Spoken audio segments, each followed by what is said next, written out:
Even before the disruption, we'll call it, at the White House Correspondents' Dinner on Saturday, Donald Trump was seen up on stage, makeup caked all over his hand. And of course, when they tried to rush him off the stage, the big fat idiot fell because he's so unsteady on his feet. Having Donald Trump attend any event in the evening when he is clearly sundowning is a very stupid idea by his handlers.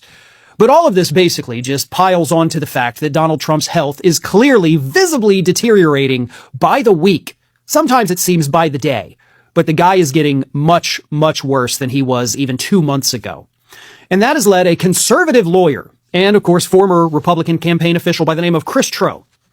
Mr. Trow wrote an op-ed that was published in The Hill late last week. And he said that Donald Trump's deteriorating health has hit emergency levels. Let me read you what Mr. Trow wrote. President Trump appears to be deteriorating by the day. He is confabulating. He is demonstrating poor judgment. Even before he began threatening to commit genocide against Iran and posted a picture of himself as Jesus, he had been exhibiting poor impulse control. He has also begun speaking like a 6-year-old. He talks about nuclear dust and says things like, they've dropped a couple of water mines. We've defeated all their water boats, too. Now, he's not wrong about any of that. Like, 100% not wrong at all. But what I love is the fact that he talks about the confabulation. And that is not a word that a lot of people are familiar with. It's not a concept I think that a lot of people are familiar with, because we're used to looking at this guy and saying, well, he's just lying. But there is a world of difference between lying and confabulating. Lying is when you know the truth, but say something different.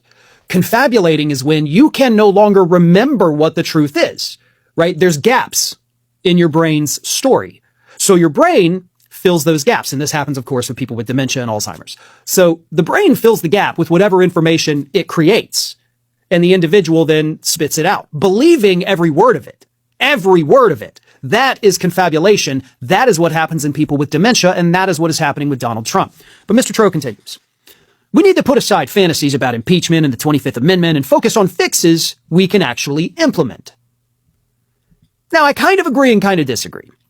Do I think invoking the 25th or even impeaching and removing him are fantasies? To a degree, yeah. But I still think there's a but. You know, like, I do think there are certain situations or circumstances where those things no longer become fantasies.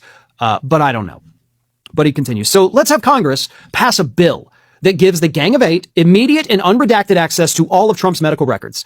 Unlike calls to invoke the 25th Amendment, this reform is politically achievable. It doesn't require Republicans to choose sides either. You can both support Trump and believe presidents and their closest loyal aides should not be able to cover up presidential infirmity. No one knows what the future may bring, but even if you genuinely believe that Trump is fine now at almost 80 years of age, his mental fitness is not going to improve over the next 2 years, 8 months, and 27 days. Something must be done. So his solution, of course, is this piece of legislation that allows certain lawmakers, a small group of them, to have full unredacted access to a president's